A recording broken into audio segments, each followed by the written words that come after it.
ಕಡೆ ನೋಡ್ತಾ ಇದ್ದೀನಿ. ಇಷ್ಟೊತ್ತಾದ್ರೂ ಅವ್ನು ಬರ್ಲಿಲ್ವಲ್ಲ.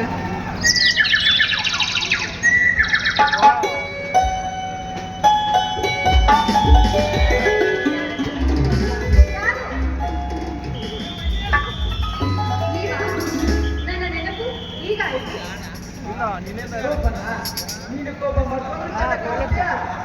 ನಗುತ್ತಾ ಇದ್ದು ಇನ್ನೂ ಚೆನ್ನಾಗಿ ಕಾಣಿಸ್ತೀಯ. ಬಂಗಾರವನ್ನು ಬೆಂಕಿಯಲ್ಲಿ ಹಾಕಿದಾಗ ಅದು ಮತ್ತಷ್ಟು ತಾತಾವದಂತೆ ಈ ನಿನ್ನ ಮುದ್ದಾದ ಮುಖವನ್ನು ನೋಡುವ ಆಸೆ ನಮಗೂ ಕೂಡ ಆಗಿತ್ತು. ಆದ್ರೆ ಏನ್ ಮಾಡೋದು, ಇವತ್ತು ನನ್ನ ಕರ್ತವ್ಯಕ್ಕೆ ಹಾಜರಾಗಿ ಪೊಲೀಸ್ ಸ್ಟೇಷನ್ ಬೈಕ್ ಮಾಡಬೇಕಾದ್ರೆ ಇಷ್ಟೊತ್ತಾಯ್ತು. ಸಾರಿ ಜನ ಅದೇನು ಸಾರಿ ಕೇಳಿದ್ರೆ ನಾನು ನನ್ನ ಕ್ಷಮಿಸ್ತೇನೆ.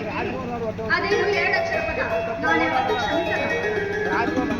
2 ಅಕ್ಷರ ಎಂದು ತುಚ್ಚಗೆ ಬೇಡ ಮೈ ಡಿಯರ್ ಜಯ. ಕಣ್ಣುಗಳು ಎರಡೇ ಎಂದು ನಿಂದಿಸಿದರೆ ಆ ಭಗವಂತನಿಗೆ 2 ಕಣ್ಣುಗಳನ್ನು ಕೊಟ್ಟೇ ಹೋಗಿದ್ದರೆ ಈ ವಿಶಾಲವಾದ ವಿಶ್ವವನ್ನು ಹಾಗೆ ನಿನ್ನ ಜೀವಕ್ಕೆ ಜೀವ ಇರುವ ನನ್ನನ್ನು ಈ ನಿನ್ನ ಕಣ್ಣು ತುಂಬ ನೋಡೋದಕ್ಕೆ ಸಾಧ್ಯವೇ? ಹಾಗೆ ಸಾರಿ ಎಂಬ 2 ಅಕ್ಷರ ಏನೇ ತಪ್ಪು ಮಾಡಿದ್ರು ಕೂಡ ನ್ಯಾಯವಾಗಿ ಸುರಿಸುತ್ತದೆ ಅಂತ. ಹಾಗೆ ದೇವಿಯವರ ತೀರ್ಪು ಈಗಲಾದರೂ ಸಿಗುತ್ತಾ ಹೇಳು? ವರ್ಣನೆ ಮಾಡೋದಕ್ಕೆ ಇದಕ್ಕೇನು ಕಮ್ಮಿ ಇಲ್ಲ.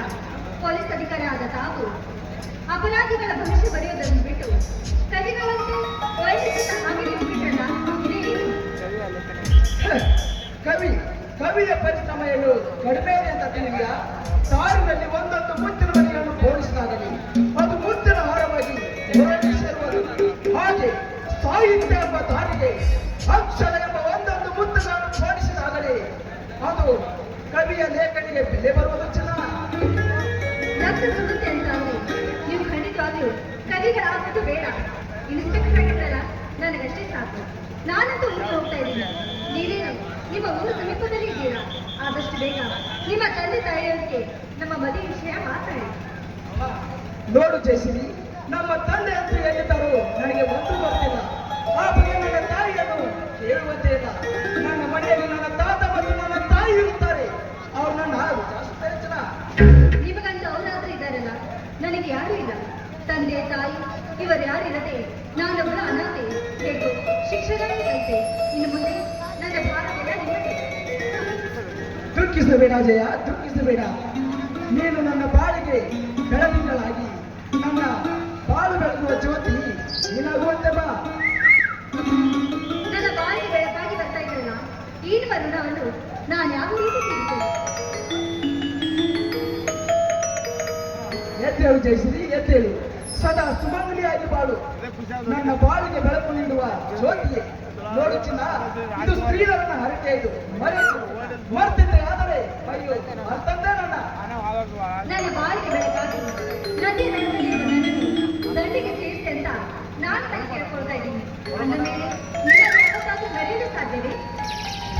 ಸಾಧ್ಯವಿಲ್ಲದ್ರೆ ಇರಲಿ ಬಿಡು. ನಾನು ಹೇಳಿದ ಹಾಗೆ ಕೇಳ್ತೀಯ ತಾನೆ?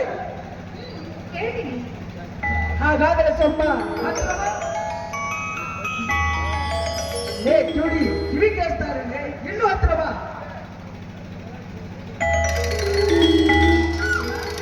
ಈ ಕೇಳೆ ಬಂದು ನನಗೆ ಬಂದು ಚಟಪಟ ಎಂದು ಒತ್ತನ್ನು ಕೊಡು. ಹತ್ತಿರ ಬಾ ಅಂತ ಹೇಳಿದೆ, ಇಷ್ಟು ಕೋಪ ಮಾಡ್ಕೊಳ್ಳೋದಾ? ಹಾಗೆ ಸ್ವಲ್ಪ ಸ್ಟ್ರೀಟಾಗಿ ಕರಿಬೋದಲ್ವೇ? ಏನಂದೆ? ಅದಕ್ಕೆ ಒಂದು ಮಾತು ಹೇಳಿದ್ದಾರೆ, ಏನಾದ್ರೂ ನಗು ಎಂದು ಮಾತ್ರ ನಂಬೇಡ ಅಂತ. ನನಗೆ ನಾಚಿಕೆ ಆಗುತ್ತೆ. ಒಂದು ಹಾಡಾದ್ರೂ ಮಾಡುತ್ತೇವೆ.